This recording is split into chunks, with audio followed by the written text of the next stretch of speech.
Welcome to the channel. यार सबसे पहले सॉरी, पिछले 2 दिन से वीडियो नहीं डाल पाया क्योंकि एग्ज़ाम चल रहे थे, इस वजह से टाइम नहीं भी पाया।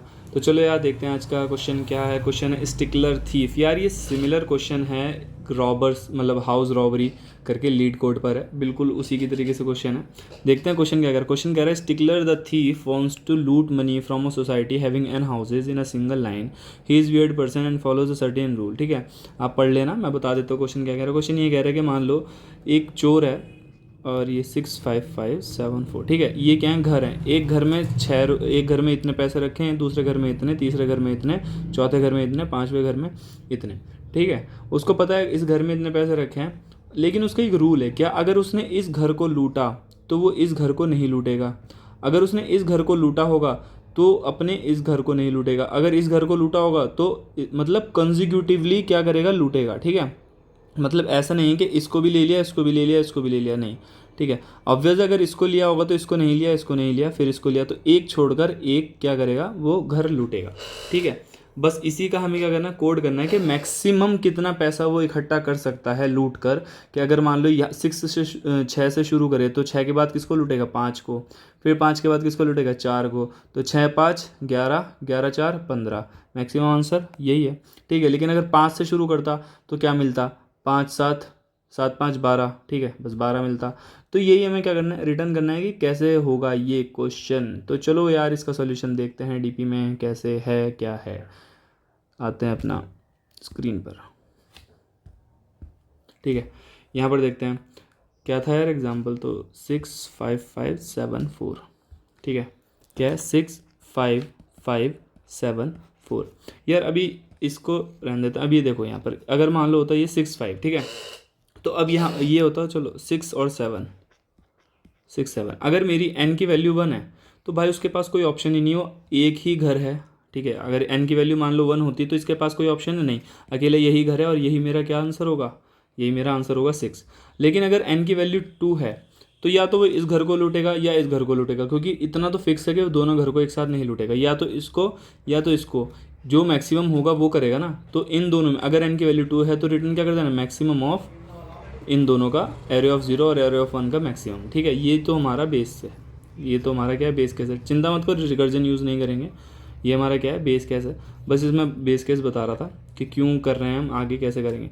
अब देखो इतने ही साइज़ का एक डीपी बना ले, इसका हम बिना स्पेस के भी करेंगे। ठीक है, इसको हम बिना स्पेस के भी कर सकते हैं ये, क्योंकि ज़्यादा वैसा क्वेश्चन नहीं है कि इसको ज़्यादा पिछली। तो चलो देखते हैं यार क्वेश्चन कैसे करना। देखो मान लो जैसे अभी क्या बोला मैंने, अगर सिर्फ एक ही मेरा आंसर होता, इतने साइज़ का डीपी का ले लेता हूँ, इसको हम बिना उसके भी कर सकते हैं। ठीक है, पहले इसके साथ करते हैं। ठीक है, इस यहाँ पर इसका कलर चेंज करते हैं। देखो अगर मान लो एक n की वैल्यू क्या होती, 1 होती, तो यही मेरा आंसर होता 6। ठीक है, तो इसको ये कर देंगे। अगर n की वैल्यू 2 होती तो क्या आंसर होता, इन दोनों का क्या होता, मैक्सिमम। इन दोनों का क्या होता है, मैक्सिमम। तो इन दोनों का मैक्सिमम कौन है, 6 और 5 का 6। ठीक है, तो सिंपल ये है, इतना क्लियर है कि भाई अगर n की वैल्यू 0 होती तो आंसर क्या होना था, 6 होना था। n की वैल्यू अगर 1 है तो आंसर क्या होना था, ये भी हमारा 6 ही होना था, क्योंकि इन दोनों का मैक्सिमम लेगा। ठीक है, अब असली कहानी शुरू होती है यहाँ से। अब क्या करना है, देखो अगर मुझे इस नंबर को इंक्लूड करना है तो इतना तो फॉर श्योर है, इस नंबर को नहीं लेना, और इस नंबर को मैंने लिया होगा कि भाई इसको लिया और इसको लिया, इसको नहीं लिया।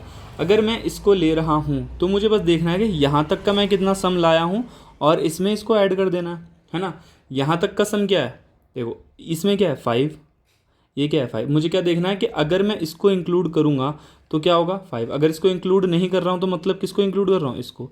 ठीक है, ये चीज़ गौर से समझना कि क्या कह रहा हूँ। अगर मैं इसको इंक्लूड कर रहा हूँ तो इसका मतलब है मैंने पिछले वाले को नहीं लिया। ठीक है, अगर मैं 5 को इंक्लूड कर रहा हूँ, इसका मतलब है मैंने इस वाले 5 को नहीं लिया, और किसको लिया होगा, यहाँ तक जो नंबर आया होगा। यहाँ तक कौन आया है, यहाँ तक मेरा आया है 6, 5 + 6 क्या है 11। ठीक है, 5 + 6 क्या है 11। लेकिन अगर मैं इसको इंक्लूड नहीं करता, अगर मैं इसको इंक्लूड नहीं कर रहा हूँ तो किसको इंक्लूड किया होगा, इसको इंक्लूड किया होगा। तो किसको इंक्लूड किया होगा, इसको इंक्लूड किया होगा। तो कहाँ तक का रिटर्न करना है, यहाँ तक का। यहाँ तक कौन है 6। ठीक है, यहाँ तक कौन है, मतलब 0 1 2 3 4, 1 तक का मैक्सिमम सम क्या है, अभी 6 है। ठीक है, 1 तक का मैक्सिमम क्या है 6 है। तो मुझे देखना है अगर मुझे इसको इंक्लूड करने में फ़ायदा है या इसको निकालने में फ़ायदा है। इंक्लूड कर रहा हूँ तो मेरा सम बन रहा है 11, और एक्सक्लूड करूँगा तो मेरा सम बना है 6। तो 5+6 लूँ, अगर मैं इसको इंक्लूड कर रहा हूँ तो इसको यहाँ तक का लेना पड़ेगा, नहीं तो क्या 6 लेना पड़ेगा। इन दोनों का मैक्सिमम कौन होगा, ऑब्वियसली 11, यानी कि मैं इसको इंक्लूड करूँगा, जो मैक्सिमम होगा उसको मैं इंक्लूड करूँगा। फिर अब आते हैं हम, क्या हो गया यहाँ तक का हो गया, अब आते हैं हम 7 पर। ठीक है, अब आते हैं हम 7 पर। अगर मैं 7 को इंक्लूड करूँगा तो मतलब मुझे यहाँ इस 5 को इंक्लूड नहीं करना और इसको इंक्लूड करूँगा। अगर मैं 7 को इंक्लूड कर रहा हूँ तो मुझे इस 5 को इंक्लूड करना होगा और इसको एक्सक्लूड करना होगा। ठीक है, चलो यहाँ पर अगर मैं 7 को इंक्लूड कर रहा हूँ तो 7 को लेना पड़ेगा, और कहाँ तक का सम कि 1 तक जो आया था, 1 तक कौन आया है, 6 आया है, तो 7+6 क्या हो गया, 7+6 हो गया मेरा 13। ठीक है, 7+6 हो गया मेरा 13। कि अगर मैं इसको ले रहा हूँ तो मुझे देखना है यहाँ तक मैं क्या क्या लाया हूँ, यहाँ तक मैं लाया हूँ ये। ठीक है, अगर मैं इसको ले रहा हूँ तो ये हो गया। अगर मैं इस 7 को नहीं लेता, अगर मैं 7 को नहीं लेता तो मतलब मैं किसको ले रहा हूँ, इस वाले 5 को ले रहा हूँ, तो इस वाले 5 तक का सम क्या है, 0 1 2, 1 2 पे क्या है 11। तो इन दोनों में से मैक्सिमम कौन है, 13 और 11 में से ऑब्वियसली 13 है, तो मैं क्या लूँगा 13। ठीक है, अब आते हैं हम 4th पर। ठीक है, अब आते हैं हम 4th पर। अगर मैं 4th को इंक्लूड करता हूँ इसका मतलब मुझे 7 को नहीं लेना है और इस 5 को लेना है। अगर मैं 4th को इंक्लूड कर रहा हूँ तो इस 5 तक का सम मेरा कौन आया था, 11, तो ये क्या हो गया 15, ये लेने पर है। अगर मैं इस 4 को नहीं लेता, अगर मैं इस 4 के घर से चोरी नहीं करता तो इसका मतलब मुझे किसको इंक्लूड करना रहा होगा, इस 7 को। इस 7 तक का सम क्या आया था, 13, तो 13 और 15 में कौन मैक्सिमम है, 15। अब मैं बाहर जाऊंगा आउट ऑफ बाउंड, इतना मेरा गेम खत्म। और लास्ट का जो डीपी होगा, डीपी ऑफ n-1, इसको मुझे क्या कर देना, रिटर्न कर देना, क्योंकि इसमें मेरा क्या है, सारे केसेस का ऑप्टिमल सॉल्यूशन है। कि मान लो ये देखो 0 और 1 को तो मुझे फिक्स करना ही होगा कि इसको लिया और इसको लिया। ठीक है, सेकेंडली जब नेक्स्ट नंबर को लेंगे तो मुझे चेक करना होगा, अगर मैं इसको ले रहा हूँ तो इसको लेना पड़ेगा। ठीक है, ऑब्वियसली, और इसको नहीं लूँगा तो इसको लेना पड़ेगा। तो इन दोनों में से जो मैक्सिमम होगा भाई, जिससे मैक्सिमम सम निकलेगा वही तो लूँगा ना। ठीक है, और फिर सिमिलरली आगे आएंगे, 7 को अगर इंक्लूड करा तो इस 5 को इंक्लूड करना होगा, नहीं, ठीक है, और नहीं इंक्लूड करा तो इस वाले 5 को इंक्लूड करना होगा। तो यहाँ पे दोनों का मैक्सिमम ले लेंगे। फिर इस 4 को लेंगे तो 15 बन रहा है, क्योंकि 5 तक का आया है 13, सॉरी 11, 11 और 4 क्या हो गया 15। और 4 को नहीं लेंगे तो 7 तक का लेना पड़ेगा, क्योंकि अगर 7 को ले लिया 4 नहीं ले सकता, कॉन्जिक्यूटिव है। ठीक है, तो क्या आ जाएगा 13, तो 13 और 15 में कौन मैक्सिमम है, 15, तो 15 को क्या कर देंगे, रिटर्न। अब यही चीज़ हम क्या कर सकते हैं, बिना स्पेस के भी कर सकते हैं। ठीक है, बिना स्पेस के कैसे कर सकते हैं, देखो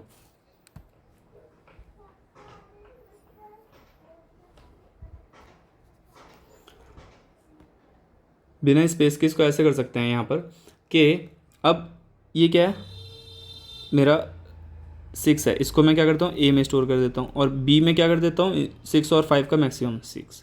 ठीक है, अब मेरा क्या होगा, सी मेरा क्या होगा, आंसर होगा। अब यहाँ पर ये आऊँगा तो यही चीज़ मुझे क्या करनी है, यहाँ पर परफॉर्म करनी है कि क्या, अगर मैं इस 5 को इंक्लूड करता हूँ तो मुझे ए को इंक्लूड करना होगा। ठीक है, तो सी में अगर मैं 5 को इंक्लूड करता हूँ तो मुझे ए को इंक्लूड करना, तो मुझे क्या करना है, सी मेरा क्या होगा, मैक्सिमम ऑफ, अगर मैं एरे ऑफ आई ले रहा हूँ तो मुझे पिछले नंबर मतलब किसको लेना पड़ेगा साथ में, ए को। और अगर नहीं ले रहा हूँ तो इससे जस्ट पिछला नंबर लेना होगा, कौन, बी। ठीक है, ये मेरा क्या हो जाएगा, सी। और फिर मैं क्या करूँगा, ए को अपडेट करूँगा, ए मेरा क्या हो जाएगा, बी, और बी मेरा क्या हो जाएगा, सी, और लास्ट में कौन रिटर्न कर देना, सी। बस इतने में ये मेरा क्या हो जाएगा, ख़त्म हो जाएगा। चलो इसको कोड करते हैं, वहाँ पर और अच्छे से समझ आएगा। चलो यहाँ पर क्या है, वेक्टर इंट, अरे caps lock, vector int DP ले लिया, किस साइज़ का, एन साइज़ का इनिशियलाइज कर दो सबको, किससे, 0 से। ठीक है, अब देखो यहाँ पर बेस अगर n की वैल्यू 1 है तो मुझे क्या कर देना है, रिटर्न एरे ऑफ 0। कोई दिक्कत नहीं, अगर वही है तो उसी को लूटना पड़ेगा। अगर n की वैल्यू मेरी क्या है, 2 है, तो मुझे क्या कर देना, return array of maximum of